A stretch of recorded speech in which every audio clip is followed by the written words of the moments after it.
Alhamdulillah wassalatu wassalamu ala Rasulillah wa ala alihi wa ashabihi ajma'in.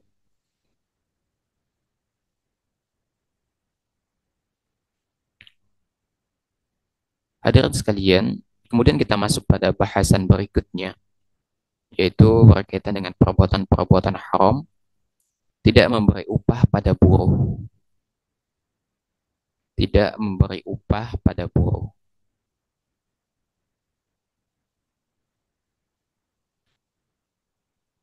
Karena seringkali kita mendapatkan berita itu banyak di media ya, atau memang terjadi di sebagian kita, ada yang bekerja tapi upahnya tidak diberikan.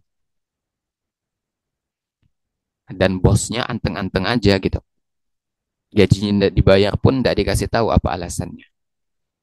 Pokoknya tidak dibayar gitu aja. Ya, sehingga di antara karyawan bergejolak. Kok gaji kita tidak dibayarkan? Padahal ini udah lewat akhir bulan, mestinya udah dibayarkan gitu kan?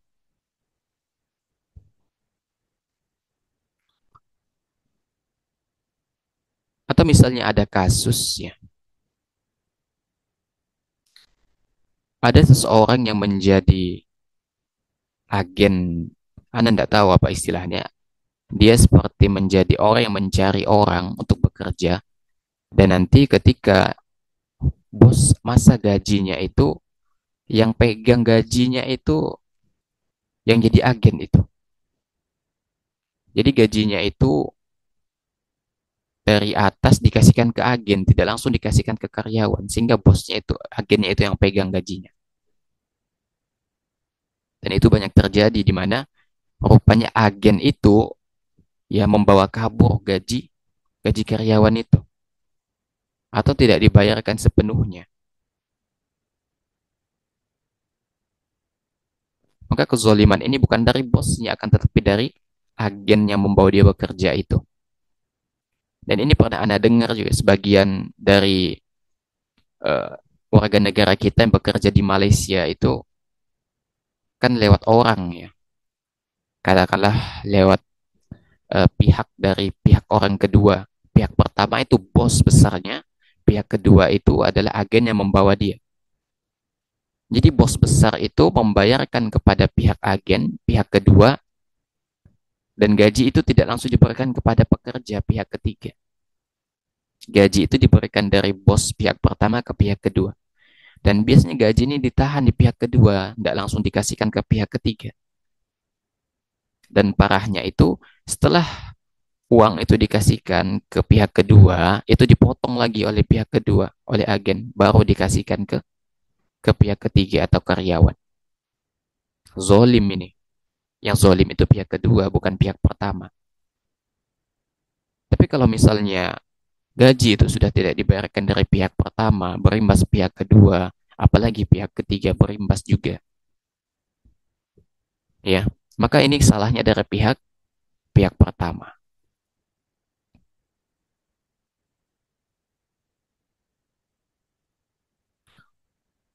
Hadirin sekalian, di sini Syaikhullah menukil beberapa dalil berkaitan dengan larangan tidak memberi upah pada buruh atau karyawan. Nabi alaihi salatu wasallam bersabda, "Qala Allah, salasatun ana khosmuhum yaumal qiyamah." Allah berfirman, ya, berarti ini hadis qudsi. Allah berfirman, tiga orang yang akan menjadi musuhku pada hari kiamat. Siapa mereka? Rajulun a'tabi thumma ghadar, wa rajulun ba'a khurwan fa'akala thamanahu, wa rajulun sta'jara ajiran fastawfa minhu wa lam yu'ti ajrah. Kata Allah Subhanahu wa taala, ada tiga orang yang akan menjadi musuh Allah nanti pada hari kiamat. Yang pertama adalah orang yang memberi atas namaku lalu dia berkhianat. Orang yang menjual orang merdeka lalu memakan hasil penjualannya. Ini sebagaimana terjadi dengan Nabi Yusuf. Nabi Yusuf kan orang merdeka, dijual sebagai budak. Kemudian orang yang menyewa buruh, kemudian buruh itu menyelesaikan pekerjaannya, tapi ia tidak diberikan upahnya. Ini diriwayatkan oleh Al-Bukhari. Jadi siapapun pihak yang menahan upah karyawan atau lebih jauh lagi tidak membayarkan upah karyawan,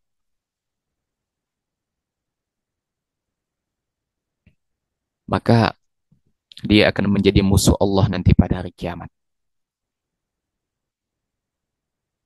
Dia akan berhadapan langsung dengan Allah Subhanahu wa taala Rabbul Alamin. Maka jangan bermudah-mudahan dalam menzolimi orang. Ya, karena orang yang terzolimi nanti pada hari kiamat itu berhak untuk menuntut kita. Maka hati-hati. Ya, hadirin sekalian, jadi otomatis ya, ketika ada orang yang tidak membayarkan gaji karyawan, berarti orang yang tidak membayarkan gaji karyawan berarti dia sudah melakukan kezoliman kepada karyawan yang mesti menerima haknya atas gaji atas pekerjaannya itu. Maka merujuk kepada hadis Nabi alaihi salatu wasallam berarti orang yang seperti ini yang melakukan kezaliman nanti akan bangkrut pada hari kiamat. Kenapa bangkrut? Karena menzolimi itu mesti membayar nanti pada hari kiamat. Pakai apa? Pakai pahala. Jadi kalau ini masalah kezoliman tidak diselesaikan di dunia, nanti di akhirat penyelesaiannya. Hati-hati. Jadi kalau orang tidak dibayarkan gajinya, bisa nuntut nanti di akhirat kepada bosnya. Maka di akhirat tidak berlaku lagi dinar atau dirham. Enggak. Kita bayar orang pakai pahala. Kalau kita zolim, maka kita mesti membayar orang yang kita zolim pakai pahala kita. Tapi kalau pahala kita sudah habis, maka ditimpakan dosa orang ke kita. Makanya kalau ada yang merasa pernah berbuat zolim, minta maaf. Minta dihalalkan. Mumpung masih di dunia. Tapi kalau sudah di akhirat, itu susah urusannya. Syatulawi di sini menjelaskan beberapa poin bahwasanya memakan hak buruh atau tidak memberikan upahnya itu memiliki beberapa bentuk atau praktek. Yang pertama adalah tidak mengakui upahnya dan tidak membayarnya. Jadi seseorang itu bekerja, sekali dimintakan upahnya, ya pekerjaannya tidak dianggap, otomatis gajinya pun tidak turun. Itu yang pertama. Padahal di awal, akadnya di awal itu sudah dijanjikan. Kamu bekerja, nanti upahnya sekian ya. Apa yang terjadi? Beberapa saat kemudian setelah bekerja, setelah keringatnya kering, rupanya pekerjaannya itu tidak dihitung, otomatis gajinya nggak turun. Maka masuk dalam praktek ini kata beliau. Atau yang kedua, mengurangi upah yang telah disepakati dan tidak memberikan upahnya dengan sempurna. Jadi di awal dia sudah dijanjikan tuh, ya. Nanti gaji kamu 3 juta ya 1 bulan dengan beban kerja sekian. Tiba-tiba sudah bekerja 1 bulan gajinya dipotong jadi 2.500.000 dan tidak ada pemberitahuan dan tidak ada di dalam akad sebelumnya bahwasanya gajinya akan dipotong 500. Zolim. Ini masuk dalam praktek apa? Menahan atau tidak membayarkan upah.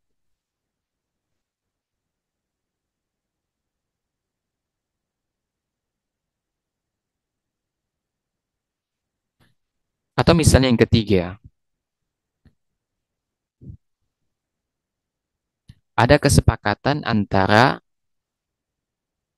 ya, yang ketiga ini bersepakat dengan buruh ketika buruh itu masih berada di daerahnya dengan upah tertentu.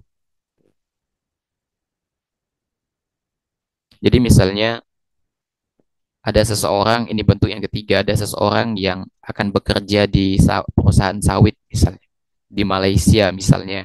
Enggak usah di Malaysia lah, di suatu di kota X misalnya. Ada seseorang yang akan bekerja di kota X.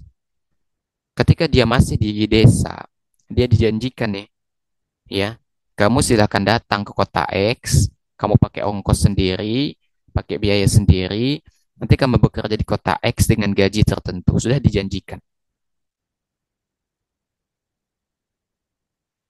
Tiba-tiba ketika sudah sampai di kota X, tiba-tiba majikannya bilang, kamu boleh menerima gaji yang lebih rendah atau pulang ke daerahmu.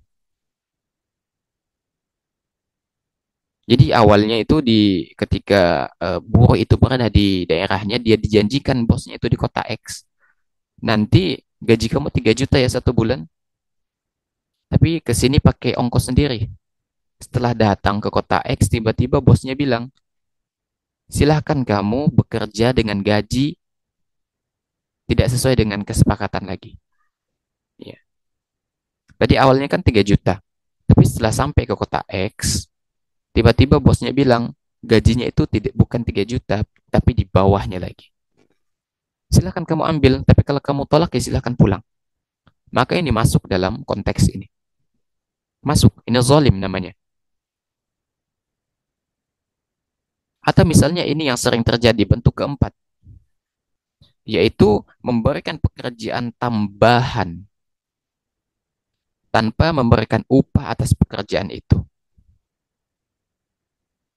Dan juga tanpa membuat kesepakatan baru atas tambahan kerja atau jam kerja itu.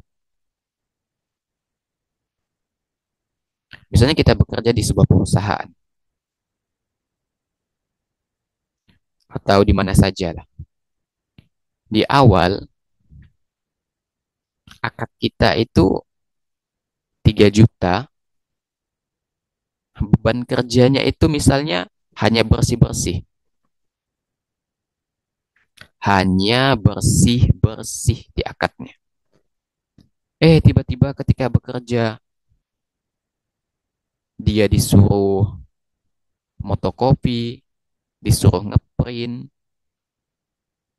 disuruh belanja. Padahal di akad awal tugasnya hanya bersih-bersih.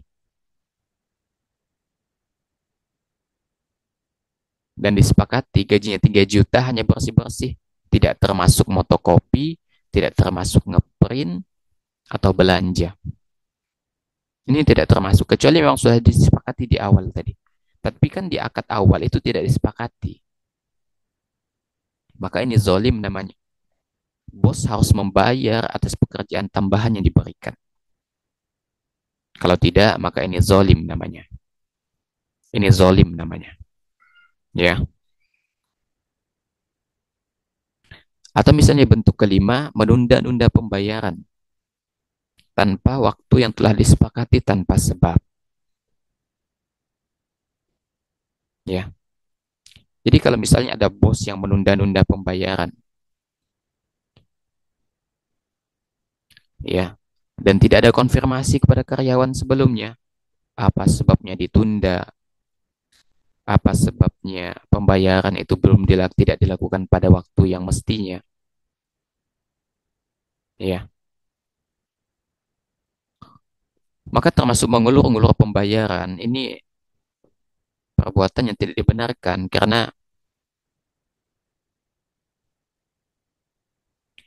ini kezoliman, karena mestinya orang segera menerima haknya ditahan kemudian. Sehingga apa yang terjadi berdampak terhadap keluarganya, nafkahnya, ya. Maka sebagian orang mungkin menganggap ini hal yang biasa. Ah, ini biasa kok ditunda gajinya. dan tidak dikonfirmasi. Sehingga di tengah-tengah karyawan itu terjadi gejolak. Kok gaji kita belum turun ya? Padahal tanggal segini udah mesti turun. Dan gak ada konfirmasi dari bos sama sekali. Maka kata Allah Subhanahu wa taala, "Wa tahsabunahu hayyinan wa huwa 'indallahi 'azim." Menurut bos sih itu biasa. Menurut orang yang melakukan dosa itu biasa. Tapi di sisi Allah itu sangat besar. Ini An-Nur ayat 15.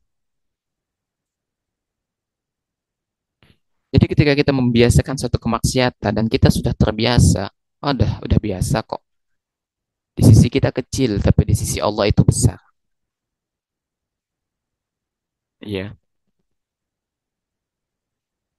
Itu adalah sejumlah dalil yang dinukilkan oleh Syaikhul dalam tulisan beliau.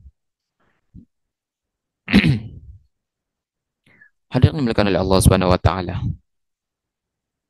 Ya, tapi ketika karyawan itu menuntut gaji full sesuai dengan akad di awal perjanjian di awal,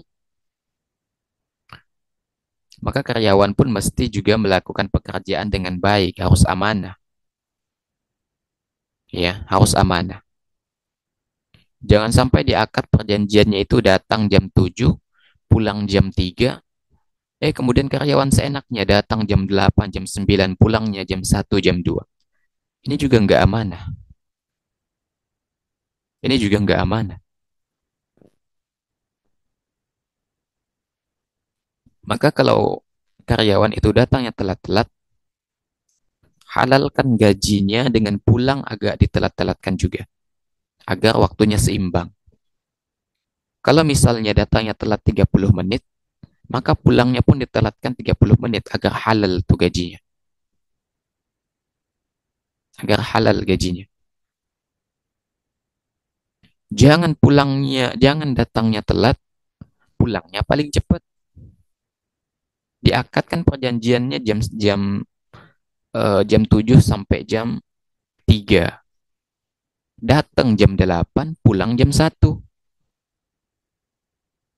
Ya, maka halalkan gaji itu, bekerja sesuai dengan akad. Datang sesuai dengan jam, pulang sesuai dengan jam.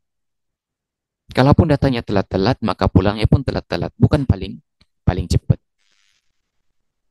Maka selain antum minta dipenuhi haknya oleh bos, maka antum pun harus memenuhi hak bos antum.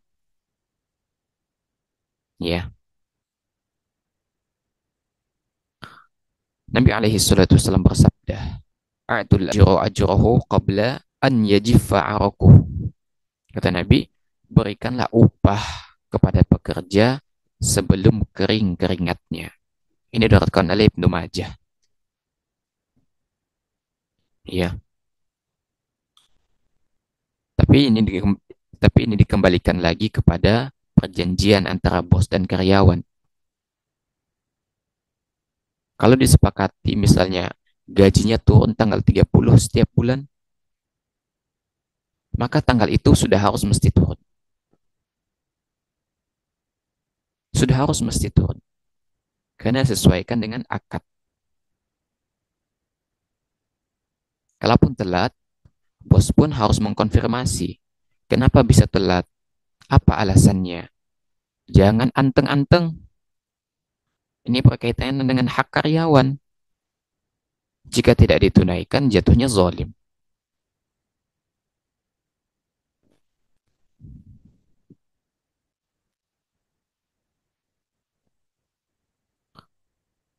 Kemudian di dalam sebuah riwayat,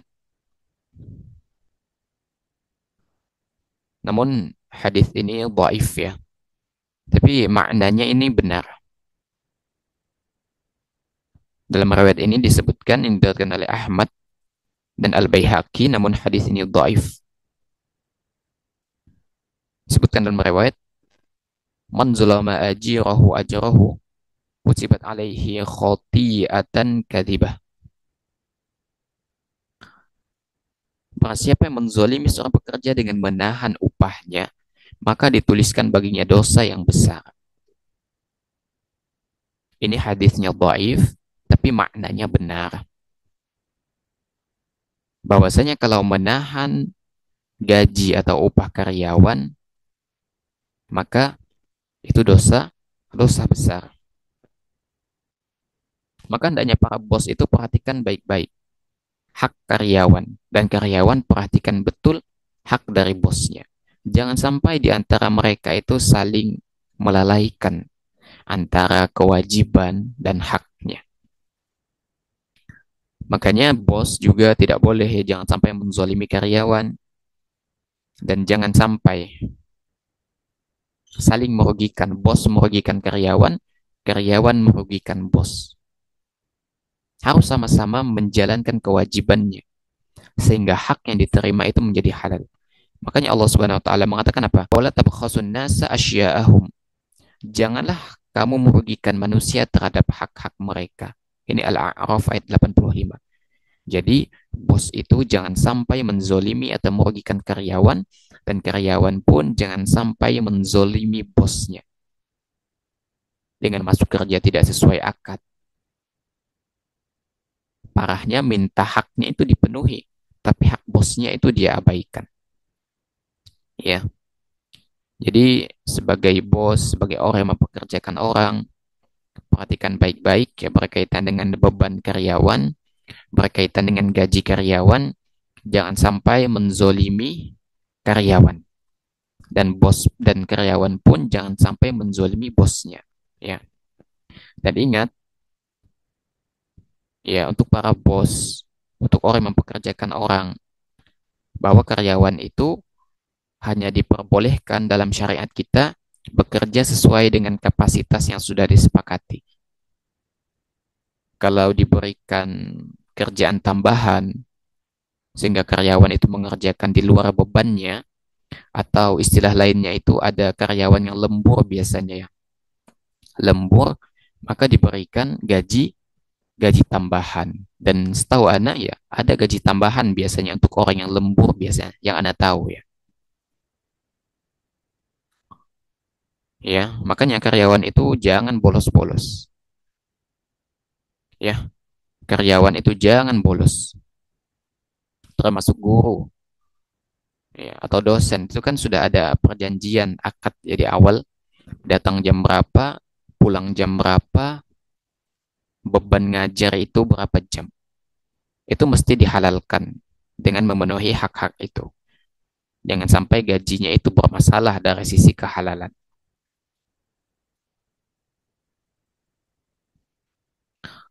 Wallahu a'lam bishawab. Semoga Allah Subhanahu wa taala senantiasa memberikan taufik dan hidayahnya kepada kita semua, dan senantiasa menghindarkan kita dari setiap perkara yang dapat menjerumuskan kita pada hal atau perbuatan yang tidak diridhai oleh Allah Subhanahu wa taala.